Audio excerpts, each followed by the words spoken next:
край на дните си, любима. А толкова исках живота да ми позволи само. Ще махни се.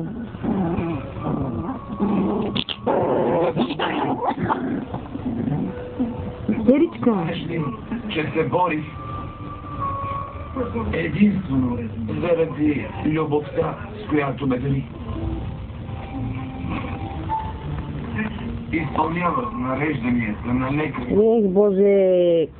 и се борих с вируси. Благодарение на твоята подкрепа. И успех. Преборих се, мила. Абе, престани да се буташ навсякъде, бе. Са такива, каквито ги исках. Да, успех. Заклевам се. Да направя всичко по силите си, за да убедя хората, които страдат от този вирус, че следвайки стриктно инструкциите на лекарите, могат да се преборят и да продължат да живеят. Те не са обречени. Трябва да се научат да живеят с болестта.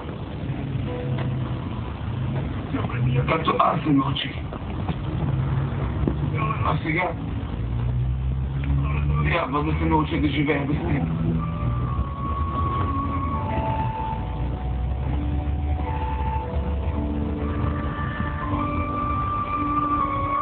Обичам те.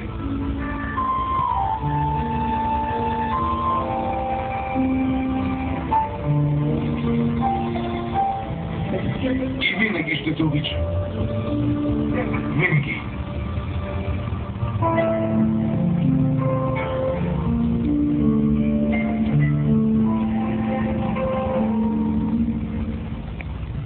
Съжалявам, не може да останете сами. Извинете. Ела, скъпа. Извинете, че прекъсваме любимите гълчи. Няма нищо, Рамиро.